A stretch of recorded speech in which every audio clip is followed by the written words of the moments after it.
Episode 6. Who was in the music room?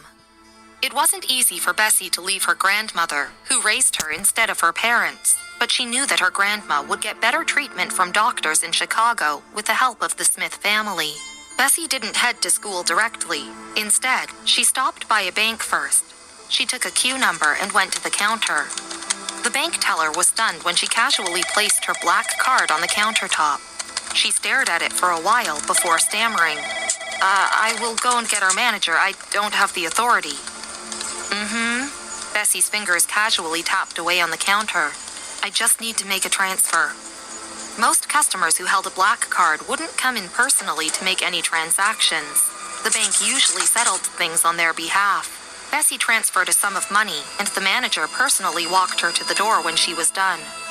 The bank wasn't far from the school. It was less than a 10-minute walk. Bessie thanked the Smith family driver and told him to head back.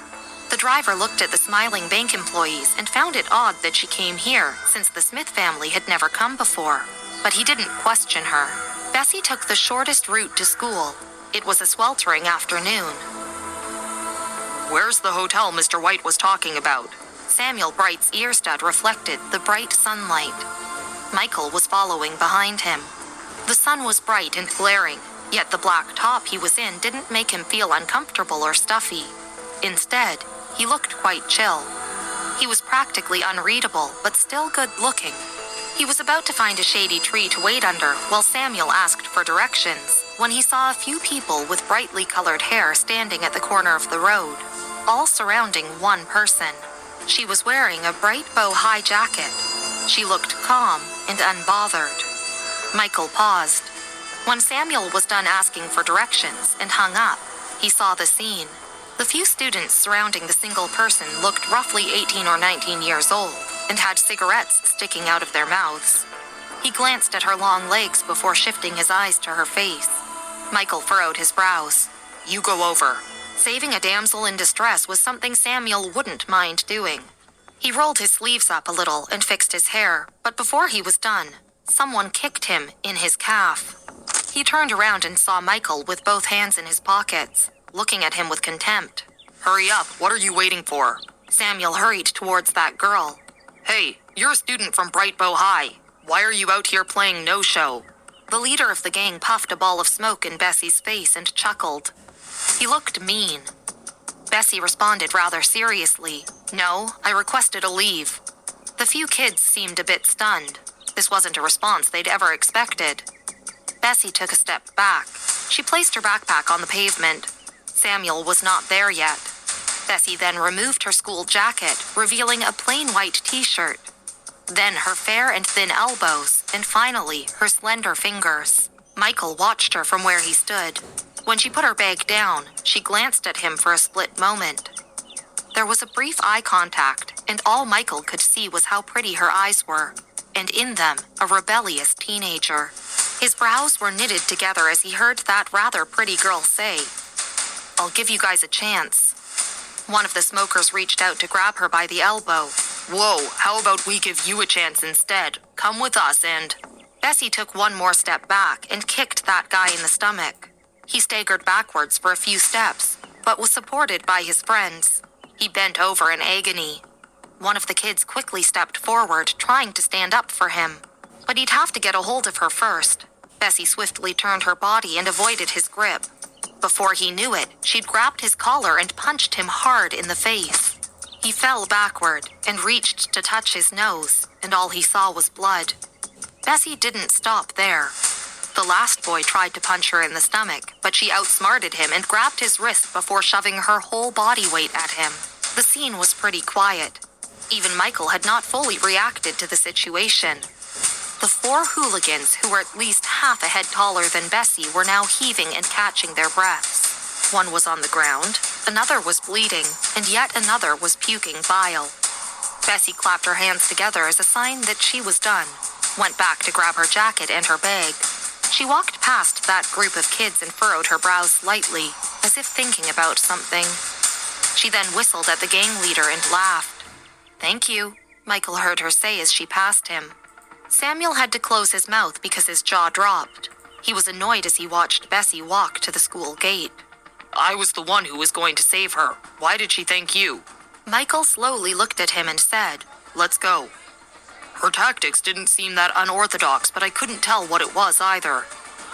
It was 1 person to 4, and she'd easily beaten them with clean, swift moves.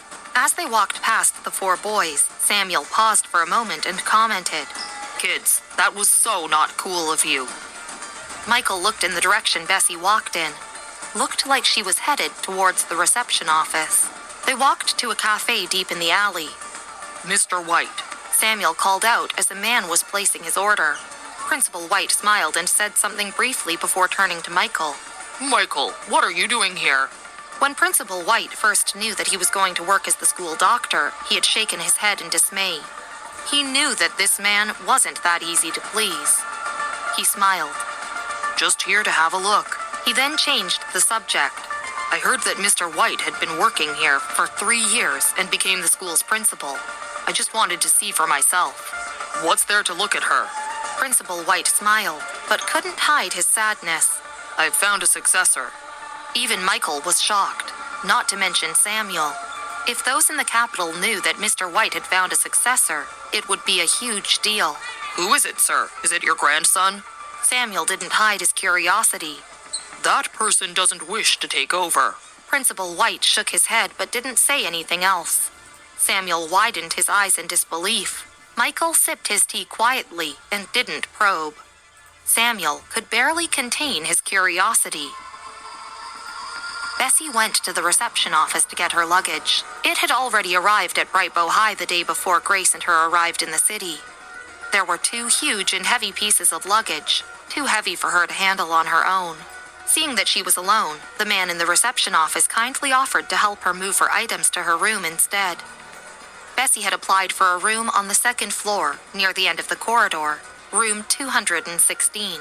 It was a 6-bed room, but only 3 beds were taken so far, while the other 3 were full of other people's belongings. The beds by the windows were already occupied, so Bessie picked the bed with the least things piled on it.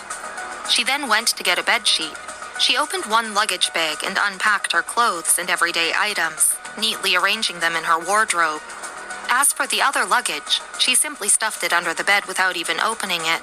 After packing her belongings and having her meal, she still had about a half hour to spare before her first afternoon class. She walked past the arts building on the way to her classroom. The windows were open on the 2nd floor, and she could see the musical instruments in the room. Bessie went up to the 2nd floor. There were a few people around, and it was very quiet. She opened the door to the music room and saw a violin right in the middle. She loved the violin.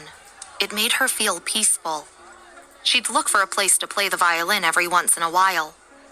Kenneth, I'm being serious. That new student is so damn pretty. A whole class was staring at her.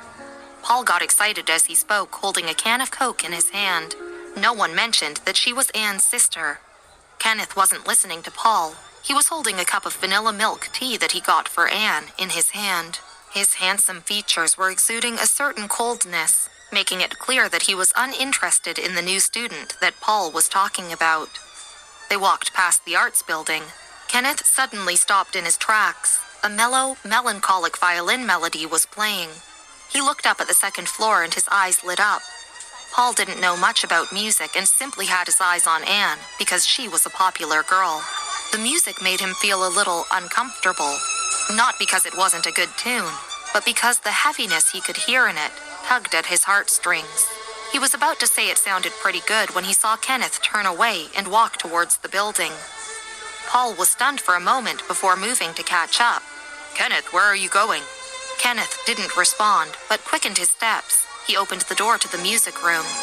The melody abruptly stopped. The music room was empty and the windows were open. Kenneth paused. Where did this person go? Paul found it odd too. They were hearing the music just a moment ago.